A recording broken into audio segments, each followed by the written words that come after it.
Hello, welcome back on मन technical ज्ञान। दोस्तों कैसे हैं? और उम्मीद करता हूँ बहुत अच्छे होंगे। और आज 27 मार्च भी हो गया है और आपका आज का स्किल टेस्ट भी कंप्लीट हो चुका है। तो दोस्तों अगर आपने अभी तक वीडियोस नहीं देखी है ना, तो वो देखी जाके उसके बाद ही ये वीडियोस देखिएगा आप।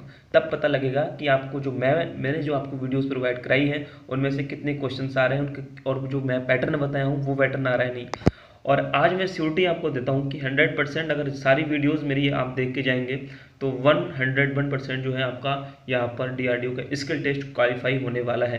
क्योंकि वही क्वेश्चन यहाँ पर आ रहे हैं जो ऑलरेडी मैं जो है आपको बता चुका हूँ, और जो संभावित क्वेश्चंस मैंने जो आपको एक्सपेक्टेड क्वेश्चंस यहाँ पर बताए हैं। तो फिलहाल मैं उन सभी कैंडिडेट्स का जो है वो थैंक यू बोल रहा हूँ जिन जिन ने मेरे को ये क्वेश्चंस भेजे हैं। उनमें से दो तीन का मैं यहाँ पर नाम लेना चाहता हूँ, जैसे हिमांशु जी हैं और बालकृष्ण जी हैं, और भी 4-5 लोग हैं जिन जिन्होंने मेरे को जो है ये क्वेश्चंस बताए हैं। तो सबसे पहले मैं आपको यहाँ पर ये बताने वाला हूँ कि कौन कौन से डॉक्यूमेंट्स जो है यहाँ पर चाहिए होंगे जब हमारा वहाँ पर बायोमेट्रिक होता है। उस वक्त कौन से डॉक्यूमेंट्स चाहिए होंगे और फिर क्या क्या प्रोसेस इसमें होता है। और उसके बाद में लैब में जब हम पहुँचते हैं तो लैब में क्या प्रोसेस वहाँ पर पूरी होती है, उसके बाद में कैसे प्रैक्टिकल होता है। और उसके बाद में हम ये पूछते हैं कि क्या क्या मतलब प्रैक्टिकल में हमसे पूछा जा रहा है, उस पर डिस्कस करेंगे। और उसके बाद में हम डिस्कस करेंगे कि हमारा वाइवा हो रहा है या फिर नहीं हो रहा है। और फिर जो आपको जब वहाँ पर जाएंगे तो क्या आपका स्नैक्स या ब्रेकफास्ट की व्यवस्था है या फिर लंच की व्यवस्था है, आपको खुद करके जानी है। तो चलिए शुरू करते हैं प्रैक्टिकल के बारे में। और सबसे पहले हम शुरू करेंगे कि क्या क्या डॉक्यूमेंट्स हमें ले जाने हैं। तो मैं आपको पहले ही बोल दिया था, अगर आपने वो वीडियो नहीं देखी है तो देखें जाके। मैं आपको पहले ही बोला था कि जब हम जो है वहाँ पे एंटर करेंगे तो जब हमारी बायोमेट्रिक होगी वहाँ पर आपको आधार कार्ड और आपके एडमिट कार्ड की जो है वो नीड होगी। इसके अलावा तीसरा कोई सा ऐसा आपका डॉक्यूमेंट्स नहीं है जो वो आपसे मांगेंगे। तो आपको क्या करना है, सबसे पहले आपको आधार कार्ड जो है आपका अपना सेफली रख लेना है, और एडमिट कार्ड आपको जो है प्रिंट निकाल लेना है, प्रिंट आउट। और ये जो आपको जो है रेडी करके रखना है।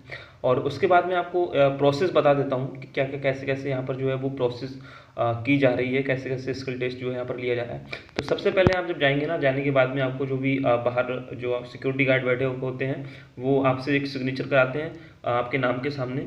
और उसके बाद में आपको वो अंदर ले जाते हैं। अंदर ले जाने के बाद में आपकी बायोमेट्रिक होती है, आपके सिग्नेचर होते हैं। उसके बाद में आपको लैब में ले दिया जाता है, ठीक है ना। ये सब मैं कैसे बता रहा हूँ, जिन जिन लोगों से मैं बात किया हूँ उन्होंने मेरे को फीडबैक दिया है कि हाँ ऐसे ऐसे करके होता है। और मैं भी आपको पता है स्किल टेस्ट दिया हूँ तो सेम वही पैटर्न है, वही प्रोसेस हो इस बार भी। तो ज़्यादा घबराने की ज़रूरत नहीं है, बहुत अच्छे से वहाँ पर ट्रीट कर रहे हैं सब लोग।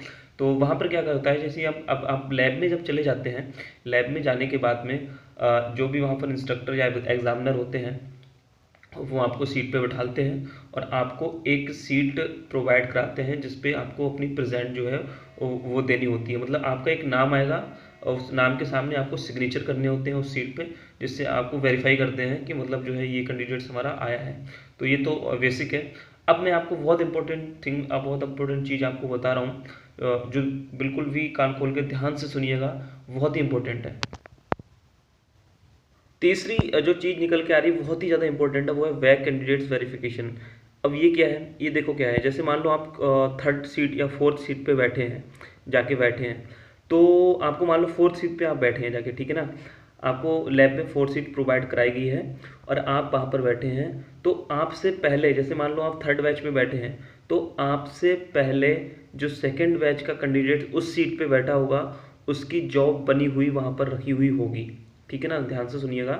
जब आप जाके बैठेंगे, बैठने के बाद में आपको जो सीट मिलेगी उसी सीट पे जो पहला कैंडिडेट बैठा होगा उस कैंडिडेट की जॉब रखी हुई होगी, बनी हुई। तो उस जॉब पर क्या होता है कि जो जो आपके कंपोनेंट्स हैं उस कंपोनेंट का आपको आइडेंटिफिकेशन करना है कि ये कंपोनेंट्स का क्या नाम है, क्या क्या कंपोनेंट्स इस जॉब में लगे हैं। और वो ही जो आपके कंपोनेंट्स लगे हैं वो आपको अपनी सीट पे लिखने हैं। यानी कि जो पिछला कैंडिडेट्स है, बैक कैंडिडेट्स है, उनका क्या है, जो जॉब बनी हुई है उन जॉब में जो जो कंपोनेंट्स लगे हैं उन कंपोनेंट्स को आपको क्या करना है, अपनी सीट पे लिखना है। तो एक तो ये प्रोसेस हो गया। अब पिछले कैंडिडेट्स का कोई रोल नहीं रहा। अब आपसे वो क्वेश्चंस पूछे जाएंगे जो आपके लिए जो है आए हैं। अब उसकी क्या प्रोसेस है वो आपको मैं बताता हूँ। अब इसके बाद आपको आपका एग्ज़ाम पेपर मिल जाएगा और आपके एग्ज़ाम पेपर में जो भी सर्किट बना है उससे रिलेटेड आपको कंपोनेंट्स मिल जाएंगे। मान लो आप 4 नंबर सीट पे बैठे हैं तो उससे उससे पहले जो 4 नंबर सीट पे बैठा होगा उसका तो आपने वेरिफिकेशन या अपना वेरिफिकेशन कर दिया, मतलब जो भी कंपोनेंट्स हैं वो लिख दिए हैं आपने। उसके बाद में आपको आपका एग्ज़ाम पेपर मिलेगा, और उस एग्ज़ाम पेपर पे जो भी आपका जॉब या फिर जो भी सर्किट डायग्राम बना है उससे रिलेटेड कंपोनेंट्स हैं, वो कंपोनेंट्स आपको पीसीबी पे माउंट करने होंगे। अब मैं बता रहा हूँ कि कौन कौन से जो है आपको आज क्वेश्चंस पूछे गए हैं और कैसे कैसे क्वेश्चंस पूछे गए हैं। तो उससे पहले मैं आपको बता दूं कि अगर आपने अभी तक वीडियो नहीं देखी है प्रीवियस, वो देखिए जाके, और मैंने क्या क्या बताया है और क्या क्या आया है वो आपको फ़र्क मालूम पड़ जाएगा। तो आप देख सकते हैं यहाँ पर डिफरेंशिएटर, इंटीग्रेटर और ये आपका रेजिस्टेंस, सीरीज एंड पैरेलल। यानी कि जो मैंने आपको बताया था कि ऑप एम्प आपका बहुत ही ज़्यादा इंपॉर्टेंट है, बहुत ही ज़्यादा इंपॉर्टेंट है, ऑप एम्प से आपके क्वेश्चन बनने ही बनने हैं, वो आज जो है यहाँ पर आए हैं। आपका डिफरेंशिएटर आया है, और आपका इंटीग्रेटर भी आया है, और आपका रेजिस्टेंस, सीरीज और पैरेलल में कॉम्बिनेशन करके आपको माउंट करने थे। यानी कि जो एग्जाम पेपर आया था उस पर आपका डिफरेंशिएटर का सर्किट डायग्राम बाकायदा बना हुआ था, उसके बाद में इंटीग्रेटर का डायग्राम बना हुआ था। आपको उससे रिलेटेड जो भी कंपोनेंट्स थे उस कंपोनेंट्स को आपको सारे मिल गए थे। मिलने के बाद में आपको पीसीबी पे वो कंपोनेंट्स के माध्यम से वो सर्किट बनाना था। जैसे कि डिफरेंशिएटर उसमें बना हुआ है आपके एग्जाम पेपर में, ठीक है। आपको 741 आईसी मिल जाएगी। उस आईसी में आपको क्या करना है, वो कंपोनेंट्स माउंट करके आपको वो सर्किट बनाना है। बहुत ही इजी आपको मैं बता रहा हूँ, बहुत ही इजी। डीआरडीओ से ज़्यादा इजी जो है स्किल टेस्ट किसी का नहीं होता है, एज़ पर माई एक्सपीरियंस जो भी मैं दिया हूँ जितने भी स्किल टेस्ट, तो बहुत ही इजी आ रहा है। डिफरेंशिएटर मैं पहले बता चुका हूँ, इंटीग्रेटर मैं पहले बता चुका हूँ। उससे पहले ये तो बेसिक है रेजिस्टेंस का, सीरीज एंड पैरेलल। यानी कि आपको कुछ रेजिस्टेंस दे दिए थे, सर्किट में बने हुए थे, तो उसमें कुछ वैल्यू भी थी, तो उन वैल्यू का टोटल रेजिस्टेंस आपको निकालना था। मतलब सीरीज और पैरेलल में उन्होंने सर्किट बना के दे दिया था। उसके बाद में आपको क्या करना था, सीरीज और पैरेलल का टोटल रेजिस्टेंस फाइंड आउट करना था, और उसके बाद में वही जो सर्किट था वो आपको पीसीबी पे माउंट करना था। तो इतने इजी क्वेश्चंस आ रहे हैं। तो ये क्वेश्चंस जो हैं वो सबको एक एक प्रैक्टिकल आ रहा है। जैसे कि ये डिफरेंशिएटर है, वो एक किसी पार्टिकुलर पर्सन को आया है। इंटीग्रेटर है, ये भी किसी पार्टिकुलर पर्सन को आया है। रेजिस्टेंस, सीरीज एंड पैरेलल का कॉम्बिनेशन जो है वो भी किसी पार्टिकुलर पर्सन को आया है। तो मैं आपको बता दूं कि एक शिफ्ट में 10 कैंडिडेट्स जो है वो बुलाया है, बट अभी क्या है 7-8 ऐसे कैंडिडेट्स जो हैं वो ही प्रेजेंट हो रहे हैं। मतलब 100% कैंडिडेट्स भी प्रेजेंट जो है वो नहीं हो रहे हैं, और इन्हीं में से लगभग 70 में 100, यानी कि आपकी जो 10 कैंडिडेट हैं तो 100% है, तो 100% में से आपको 70% कैंडिडेट्स को आपको जो है वो ऑप एम्प से रिलेटेड क्वेश्चंस पूछे जा रहे हैं। आपका डिफरेंशिएटर है, आपका इंटीग्रेटर है, और आपका इन्वर्टिंग एम्पलीफायर है, नॉन इन्वर्टिंग एम्पलीफायर है। ये क्वेश्चंस आपसे पूछे जा रहे हैं जिनका आज आपका स्किल टेस्ट हुआ है। और श्योरली मैं आपको बोल रहा हूँ आज कि नेक्स्ट जो भी स्किल टेस्ट होंगे ऑप एम्प से 80% क्वेश्चन पूछे जाएंगे, 101% पूछे जाएंगे। तो पहले ही मैं बोल चुका हूँ आपसे कि ऑप एम्प आपको पूरी तरीके से अच्छे से तैयार करके जाना है। और वाइवा आपका, अब मैं बताता हूँ वाइवा हो रहा है नहीं है, तो वाइवा में आपका कुछ नहीं पूछा जा रहा है, मतलब वर्बली कुछ नहीं पूछा जाता है।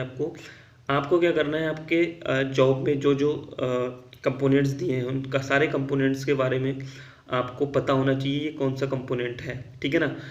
और रेजिस्टेंस अगर दिया हुआ है तो उस रेजिस्टेंस की वैल्यू निकालनी आनी चाहिए, उस रेजिस्टेंस के कलर कोड आने चाहिए।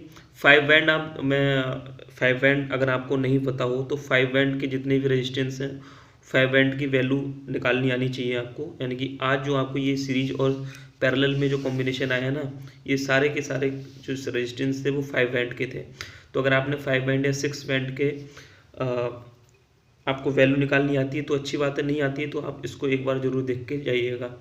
और मैं आपको बताऊँ यहाँ पर क्या क्या कंपोनेंट्स की रिकॉग्नाइजिंग करने के लिए गई थी। तो जैसे मैंने पहले बताया है कि आपको आज 3 टाइप के कैपेसिटर दिए थे, और आपको मिसलेनियस टाइप्स के जो भी कंपोनेंट्स थे रेजिस्टेंस की वैल्यू पहले आपको खुद फाइंड आउट करनी थी, उसके बाद में मल्टीमीटर से फाइंड आउट करनी थी। उसके बाद में कैपेसिटर को पहचानना था कि ये कौन सा कैपेसिटर है, और उसको चेक भी करना था कि कैसे करके इसको चेक करेंगे कि सही है या फिर नहीं है। उसके बाद में कुछ नहीं पूछा था आपसे, वाइवा वगैरह कुछ नहीं ले रहे हैं, बहुत ही इजी आ रहे हैं। तो ये आपके मैं बता रहा हूँ कि differentiator, integrator, inverting, non inverting, जितने भी ऑप एम्प से रिलेटेड क्वेश्चंस हैं ये आपको बिल्कुल आपको जो है वो तैयार करके जाने हैं। और बहुत ही बेसिक क्वेश्चन पूछ रहे हैं, और लेकिन फिर भी आपको जो है अपनी तैयारी पूरी करके जानी है। और आइसटेबल, मल्टी वाइब्रेटर, ये सब कुछ देखने हैं, ब्रिज रेक्टिफायर भी आपको देखने हैं, ऑप एम्प भी आपको देखने हैं। यानी कि जितने भी मैं आपको वीडियोस प्रोवाइड कर चुका हूँ वो तो आपको देखना ही देखना है। साथ साथ में आपके जितने भी कंपोनेंट हैं, जैसे डायोड है, आपका रेजिस्टेंस है, कैपेसिटर है, और मॉसफेट है, SCR है, आपके मदरबोर्ड है। मदरबोर्ड के सारे के सारे जो भी कंपोनेंट्स है उसको पहचानना आना चाहिए। तो इन चीज़ों को जो है आप देख के जाइएगा, और 100% मैं आपको गारंटी देता हूँ कि आप स्किल टेस्ट क्वालिफाई कर जाएंगे। तो ये था आज का वीडियो, कैसा लगा है कमेंट करके बताइए, और अगर अच्छा लगा हो तो सब्सक्राइब कीजिए, लाइक कीजिए एंड शेयर कीजिए। Thank you.